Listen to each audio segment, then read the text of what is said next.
Dear Lady Love TV. Fake wife in a wedding. Tunghayan natin ang ikalabinsiyam na bahagi. How long was she sobbing inside the lady's room? Sandali lang naman, di ba? Paglabas ni Ella, okay na ulit ang itsura niya. As if nothing had happened. Babalik na siya sa ballroom. Nanlalambot na siya.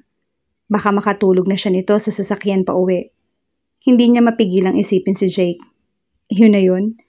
Dito lang nauuwi lahat ng pinag-usapan nila at ipinaliwanag niya. Nagpunta lang ba si Jake para pakinggan yon at bigyan niya ng goodbye kiss? May sira ba siya sa utak?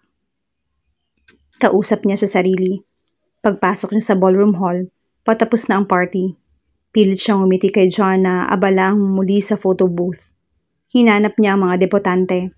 Inisip kung kailan pa ba niya kukunin ang camera kay Johnny para kumuha ng mga larawan. Pero wala doon ang babae. She looked around. Hayun siya sa hagdanan kausap si F. Close friends kaya sila ni F? After all, ang lalaki ang 18th rose nito. Ayaw tuloy ni Ella na lumapit sa dalawa. Isa pa, baka magtanong ang bayaw niya kung bakit nandito siya. Ito lang siguro ang dahilan kung bakit nandito si Jake. Nakita niya si Gab. Ilang hakbang lang ang layo nito mula kina F at kay Matilda. Pinapanood pa niya ito at ang recorded video sa isang camera. May dalawang pang video camera sa ballroom kaya marahil nagre-record pa rin ito. Iniisip niya kung lalapitan pa ang debutante nang ito mismo ang tumawag sa kanya. Ella, tawag nito. Magkakilala kayo ni Ate Ella? Napatitig si F sa dalaga. You know her? Tumaas ang kilay nito. Asawa siya ng kuya ko eh.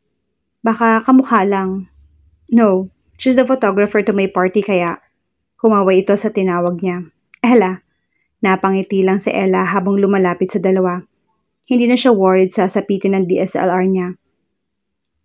Maldita looks so happy. Umupo siya sa tabi nito. Look what my parents gave me for my birthday.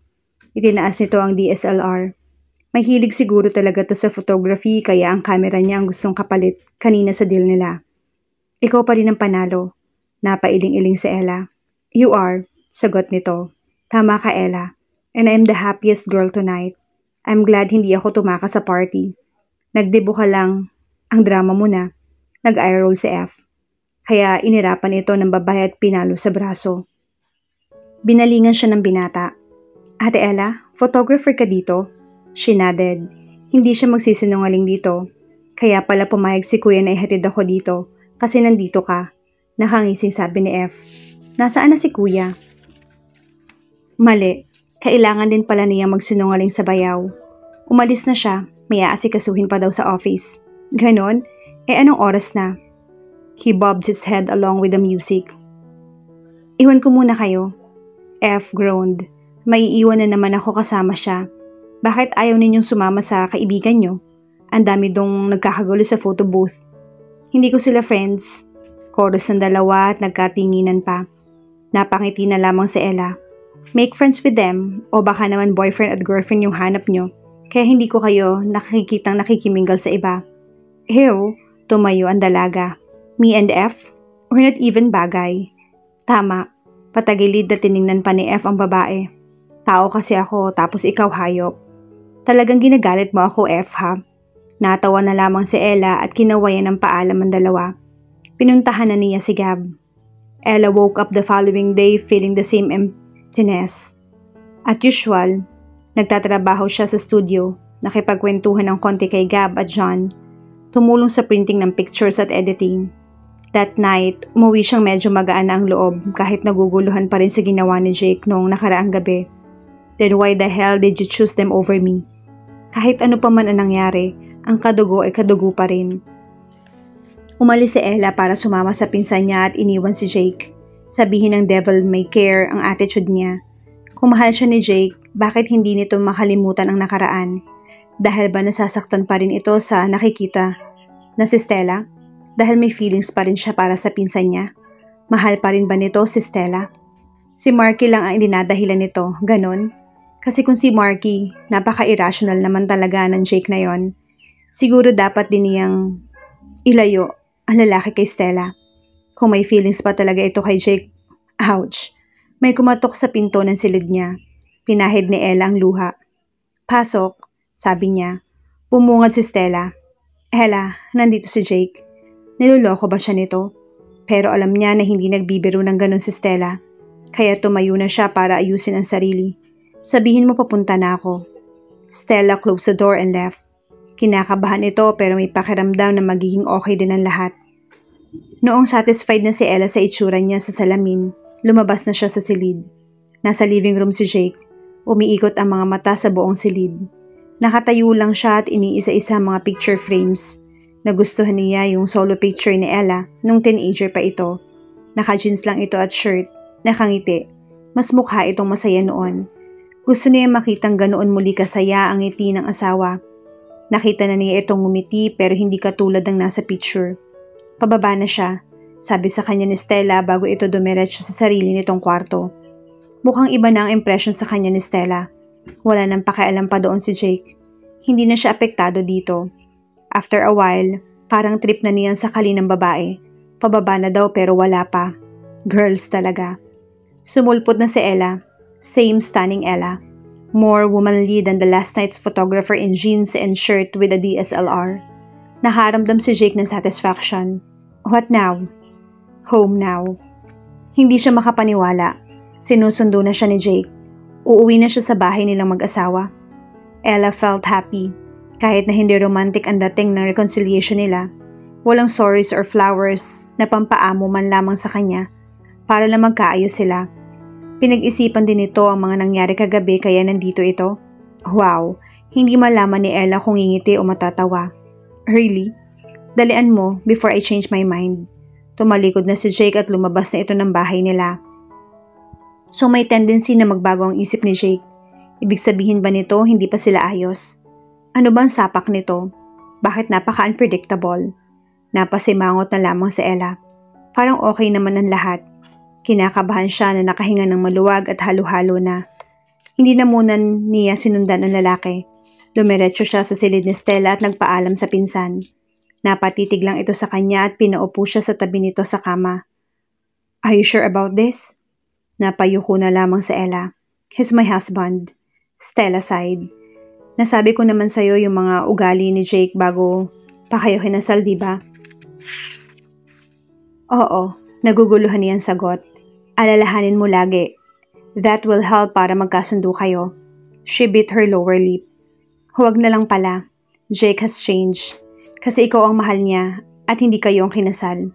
Bigla na namang iyong pumasok sa isip ni Ella.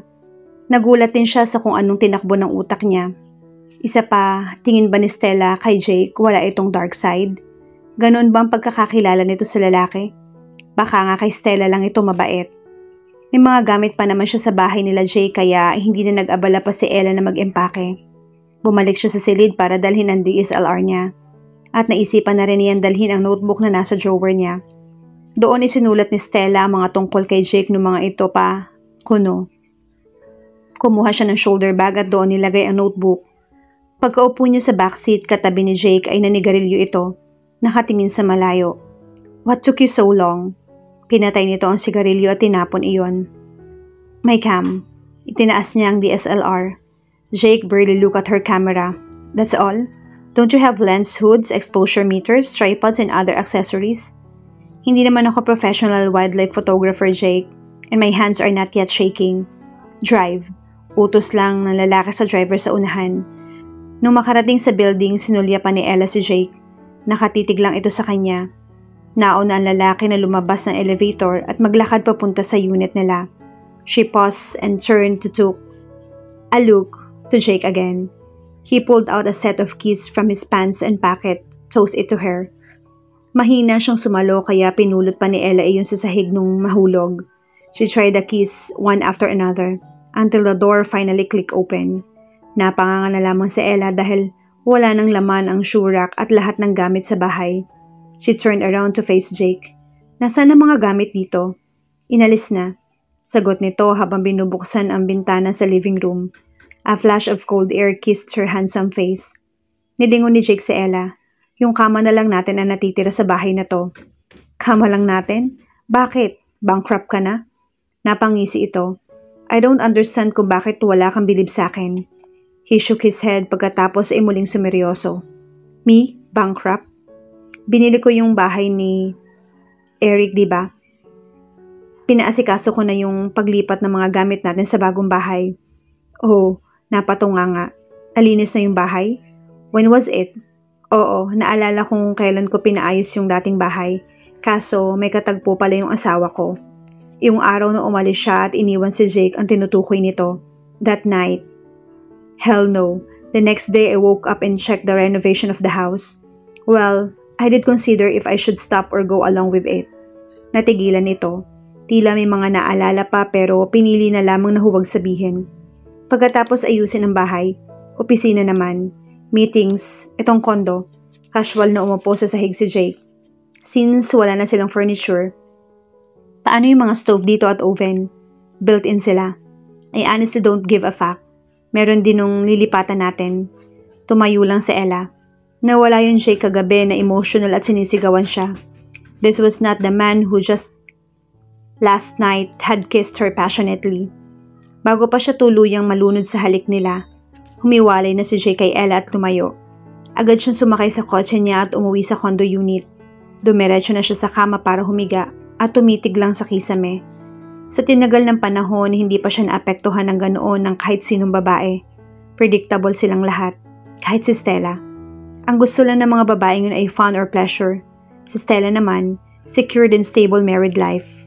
Na para kay Ella pala. At si Ella, hindi alam ni Jay kung gusto lang nitong harapin ang responsibilidad o sinusunod lang nito ang utos. To act her role kasi pinamukha niya sa babae na siya talaga ang nagambala sa setup wedding na to. Pero ang totoo, damn, sinuklay niya ang buhok pataas.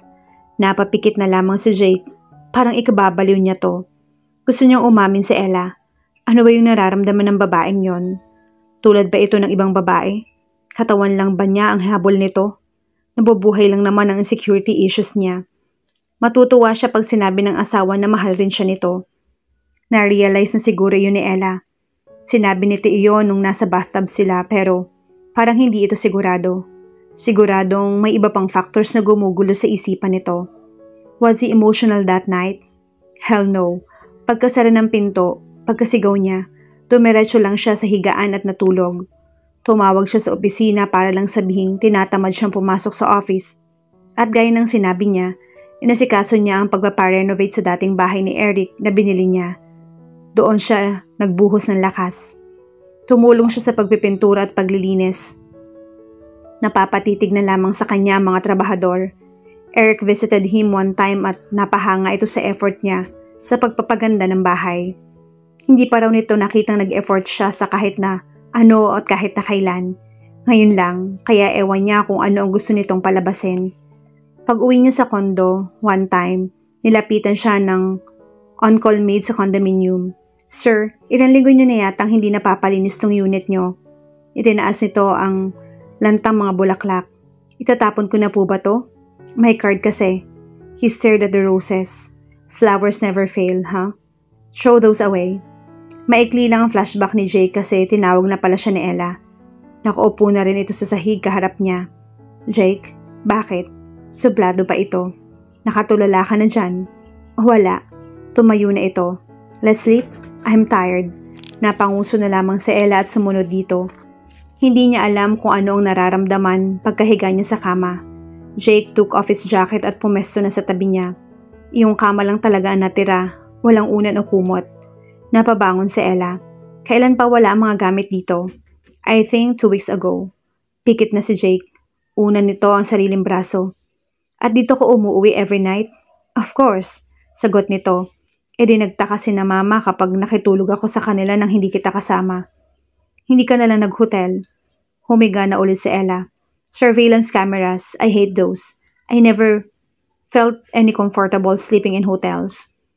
Tumagilid si Ella. Nakauna sa sariling braso. Tinitigan niya si Jake. Hindi kaya komportabling matulog ng walang unan. Inalis nito ang kaliwang braso sa ilalim ng ulo at hinila siya sa dibdib nito. Sus, ayaw mo lang sabihin na gusto mo ng unan. Come here. Ipit na ngayon si Ella sa isang braso niya habang nakaunan sa dibdib ni Jake. Nakaunan ito sa isang braso samantalang isa ay nakayakap sa kanya. Tiningala niya ang lalaki. Hindi kaya mangalay ka niyan?